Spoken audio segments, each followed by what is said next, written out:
Welcome to Classic Game Room, where we're reviewing a fighting game that TJ has been looking forward to for quite some time. It's Pokemon vs. Johnny Mnemonic.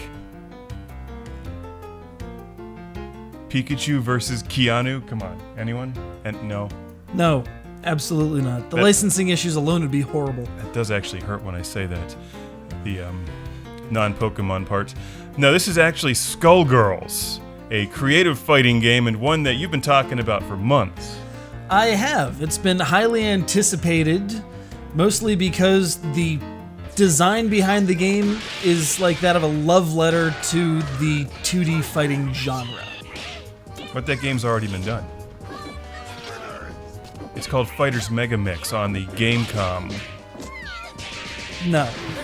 No, it's not. You can't be a car, unfortunately. Continue. You can, however, be a walking amalgamation of every Tex Avery cartoon ever made, the illicit love child of Milia and Zatoichi from Guilty Gear, a girl with a hat with huge muscular arms, or a ninja nurse, which is always welcome in any game I'm playing.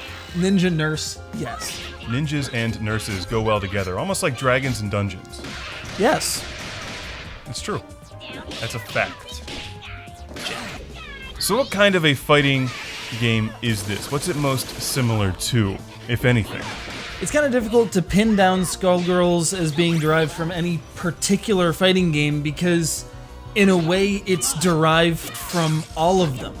By being an independent production, they were able to pick and choose different elements all across the fighting genre, as well as introduce some of the concepts and theories that you get from being in the highest caliber of tournament players. Basically having ideas that hadn't actually occurred to the rest of the industry yet.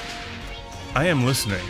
Does it have color and stereo sound unlike Fighters Mega Mix on the Gamecom? Why, yes. It has lots of color, a very unique aesthetic that blends together 1940s cinema with more of an anime-inspired design to most of the characters. Two big questions that are important to ask when talking about any fighting game. How many characters are there? And is there a storyline, or are you just playing tournament? I guess that was really three questions. But There are 8 characters, and while that seems a little bit on the thin side compared to the 36 or 38 characters and 16 costumes for each that you get in like a King of Fighters 2006. 8 was all they needed. 8 well-balanced characters as opposed to Armor Wolf. as opposed to 4 characters that all have exactly the same moves. Yeah, pretty much the size of it. And each one has their own particular path through their story mode, but if you just want to get directly into the beatings, there's also head-to-head local, head-to-head online, and a single-player arcade mode, kind of like the more classical quarter slurper kind of an idea. Quarter slurper? Quarter slurper. So sort of like Virtua Fighter 5 with its fake arcades and fake people, which I actually liked. And fake quarters. So TJ, in conclusion, who is SKULLGIRLS for? Is it for a fan of BlazBlue, King of Fighters, Street Fighter 2, Mortal Kombat? Maybe less Mortal Kombat than the rest of that litany.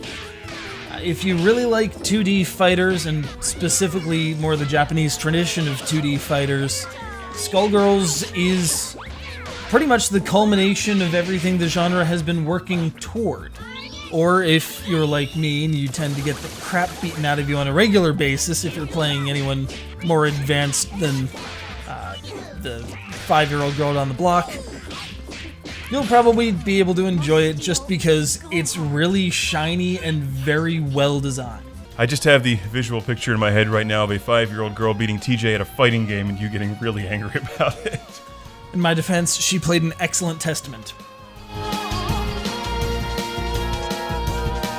If it's on the internet, then you should be able to use your Gamecom, which connected to the internet, and download it for exciting, black and white, extremely jerky, awful, horrible gameplay with the worst music imaginable.